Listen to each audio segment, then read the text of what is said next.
Hi, this is Pete Gary with the Boca Voice and Fact or Fiction Friday. I'm here today with Andy Thomson, who's running for City Council of Boca Raton. Andy, thank you so much for joining us again. My pleasure, Peter. Always glad to be here. Always glad to be here. So tell us, you're running for City Council again. Tell us what made you run again. That's a great question. I'm running for several reasons. As you know, I ran before, and I came close and I lost. But there was a lot of things that I learned along the way, a lot of things where I see the city could really use somebody who's going to try to unite. Because the city's kind of at a crossroads, Peter. With what happened with the mayor, we're kind of in a bad spot. And we're in a position now where we can go in one of two ways. We can either continue to divide amongst ourselves and be negative about the city, or we can unite ourselves and come together as a community. And that's really the overriding theme of why I'm running, because I want to bring this city together at a time where it needs it. And that's kind of what I do for work. I resolve business disputes, and I go to court when I have to, and I'm not so bad at that, but I'm at my best when I'm bringing folks together and working collaboratively with everybody, with all the stakeholders, with the residents, with the people who want to see development, with the people who don't want to see development. I can bring folks like that together all at once to come to, I think, a vision for our city and for a future of our city that everybody would love. Because as you know, Peter, we live in a wonderful city, a place where we oftentimes take for granted all the good things that we have. And sometimes we need to just take a step back and recognize with some perspective what kind of issues we face. And I recognize we need to do some work in our city. There's always room for improvement. But let's improve things together, not attacking, not yelling at each other, not screaming past each other like I've seen for the past few months. So tell me some of the things you're going to focus on. I'm going to focus on two things in large part. One is traffic, and I know this comes as no shock to you. I have a very strong interest in fixing the traffic issues that we have in this city.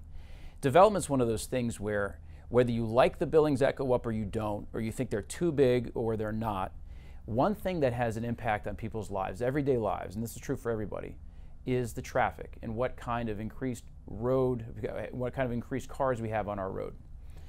And that's one of the things that even before I ran the first time that I had really been focused on, because I have a background in helping to fix traffic problems. Before I resolved business disputes, I worked in the engineering field. I studied engineering, and I worked at an engineering firm that would be hired like cities, like the city of Boca Raton, to help fix traffic problems. So I have experience hitting the streets to figure out what can be done to improve an intersection, what can be done to improve the parking situation.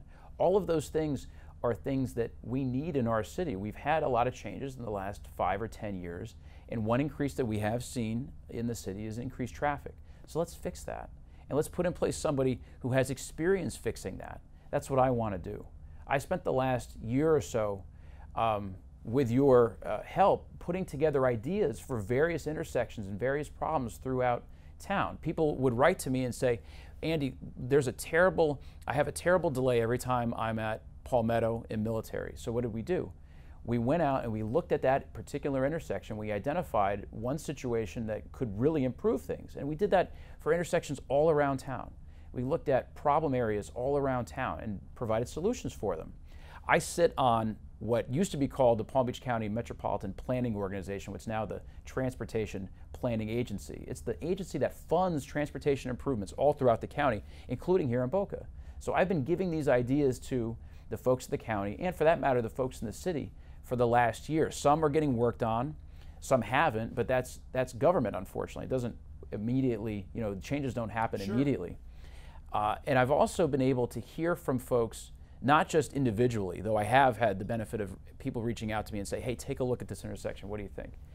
But I've had the chance to serve on the city's community advisory panel, where we hear about quality of life issues facing, in every way, facing our residents. So I've had the chance to we've had, I guess, 2 or 3 now, town hall forums where people would come and say, here's an issue that's affecting our quality of life here in Boca. Sometimes it's development, sometimes it's traffic, sometimes it's we need more pickleball courts. We hear everything from everybody, and the issues run the gamut. But one of the issues that you might imagine is front and center to people is traffic. So I've had a chance to sit and talk with people about their concerns about traffic. So I know how important it is to people to fix it. So let's fix it. Let's fix it and put somebody in place who can help fix it, and that's me. Let's talk a little bit about the schools. I know it's near and dear to your heart. You have children in Boca Raton. I know that in talking with you personally, I know that's a passion of yours. Let's talk a little bit about that as part of your platform. Absolutely. Education is a huge part of my platform. It was probably before I was born. You know, my parents met at a Boca Raton school, Florida Atlantic University, like 50 years ago. And my mom was a teacher for 20-something years before she got sick and had to give it up. So education runs deep in my family, very deep. And you're right, I have 3 kids now. One is in a Boca Raton public school, Calusa, and it's a school that's at well above its capacity. It was made for a certain number of kids, and it's at, I think, 10 or 15% over that capacity. And that's, I think, a reflection on a lot of things that are good about our city. And that's true not just for Calusa, but for schools all around town. All of the schools are popular. People are moving here because of the grade A, high quality schools that we have. And so we should be thankful for that because our kids get such a high quality education here.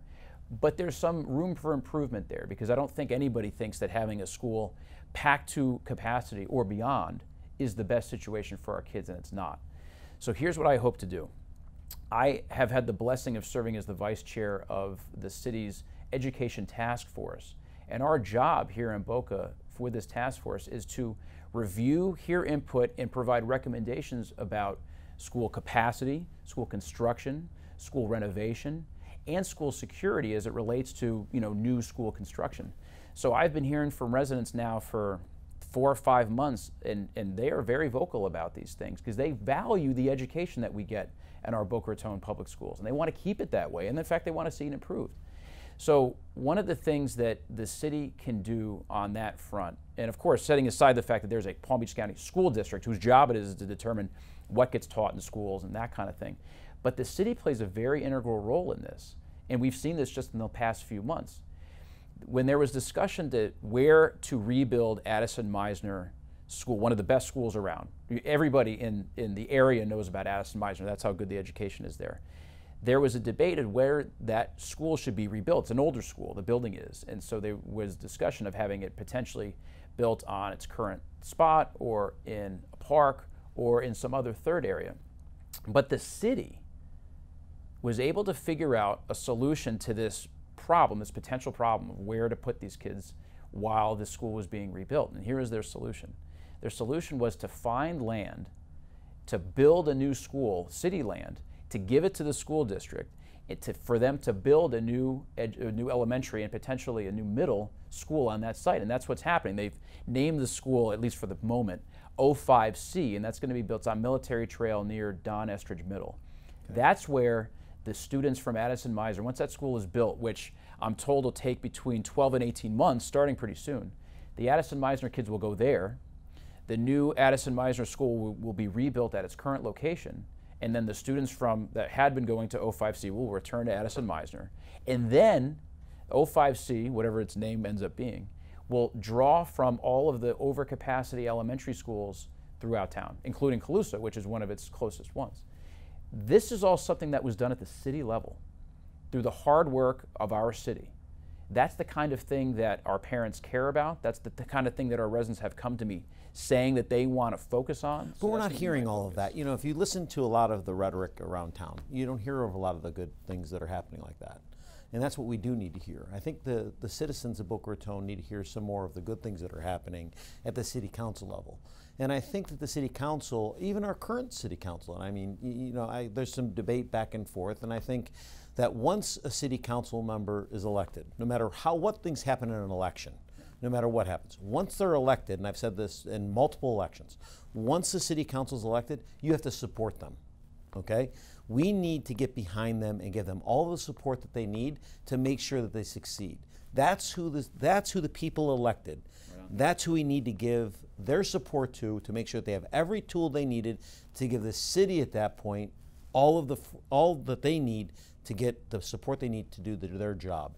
Doesn't do any good after that point to buck them, to give them, or criticize what they're doing at the city level, because they need all the support they need to get their job done. That's so right. And you're right about the fact that this city has a lot of good things going on that don't get talked about. And I think that's a product that we're victims of our own success in that way.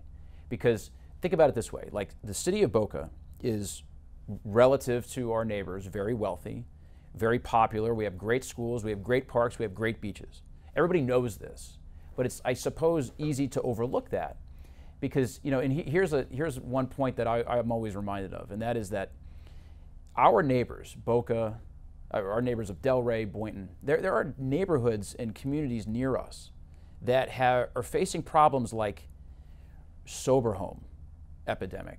They have significantly higher rates of opioid problems. Their focus in these other cities is like reducing the crime rate, reducing the murder rate.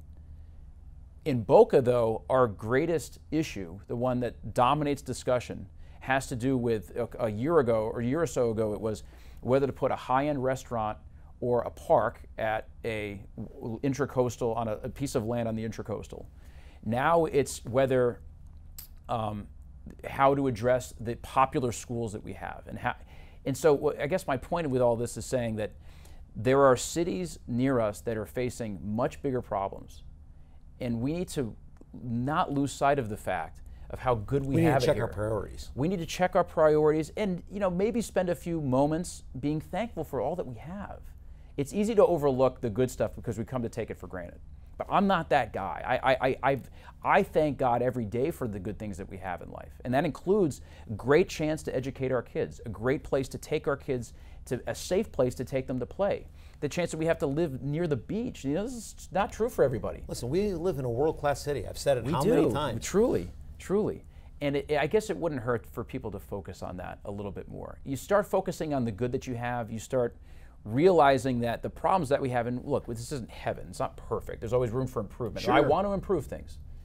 But I think it gives you a little bit better perspective on how to improve things. And we have to just check our priorities and be a little bit more thankful for the things that we have. Well, Andy, thank you so much. Is there anything you'd like our listeners to know? Sure. There's an election coming up. It's on August 28th. There's a lot of things on your ballot. If you go all the way to the bottom, though, you'll see Boca Raton City Council C-Day. And I'd ask you, please show up to vote. And if you do, please vote for me. I'm Andy Thomson, running for C-Day, Boca Raton City Council. Thank you. Andy, thank you for joining. Thank you for listening to Boca Voice and Fact or Fiction Friday. Don't forget to follow us online and on Facebook. We look forward to seeing you next week on Fact or Fiction Friday.